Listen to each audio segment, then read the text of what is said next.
Assalamualaikum warahmatullahi wabarakatuh.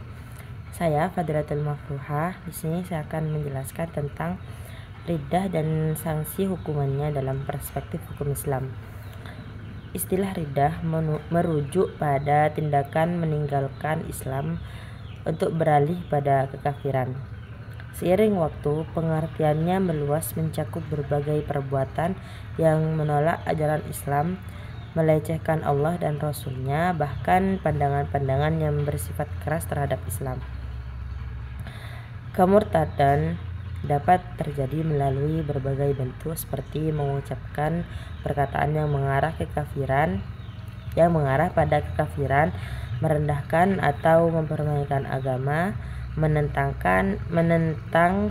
ketentuan yang telah ditetapkan, atau menolak keabsahan dalil yang telah disepakati sebagai dalil qat'i.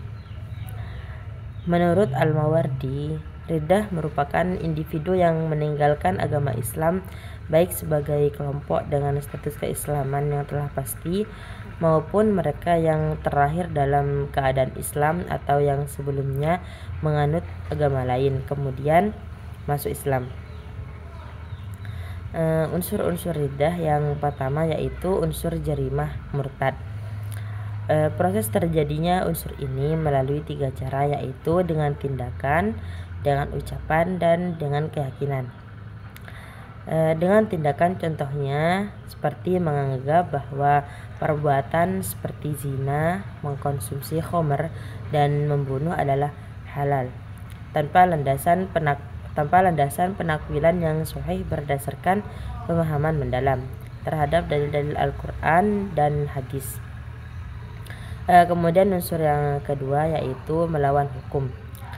Maksudnya jika seseorang dengan sengaja mengatakan atau melakukan sesuatu yang ia tahu bisa menyebabkan dirinya keluar dari Islam, maka dia dianggap murtad. Namun jika seseorang tidak tahu bahwa perbuatannya itu membatalkan imannya, maka dia tidak dihukumi murtad. Sanksi terhadap tindak pidana murtad terdapat 3 macam, yaitu pidana pokok, pidana pengganti, dan pidana tambahan. Sanksi pidana pokok yang dikenakan atas tindak pidana riddah adalah hukuman mati. Namun sebelum hukuman ini dijalankan, pihak berwenang dalam hal ini berkewajiban memberikan waktu kepada pelaku untuk bertobat dan kembali memeluk agama Islam.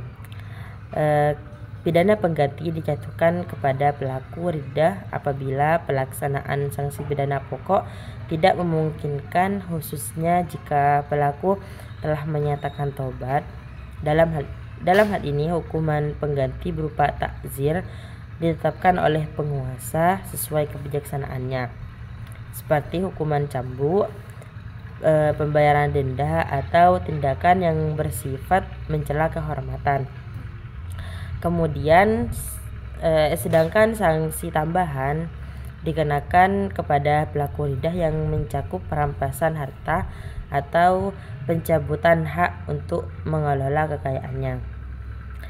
Dalam pandangan Imam Malik, Imam Syafi'i, dan Imam Ahmad, apabila seseorang yang murtad meninggal dunia, maka hanya berstatus sebagai fa'i dan tidak dapat diwariskan baik kepada ahli waris yang beragama Islam maupun Islam.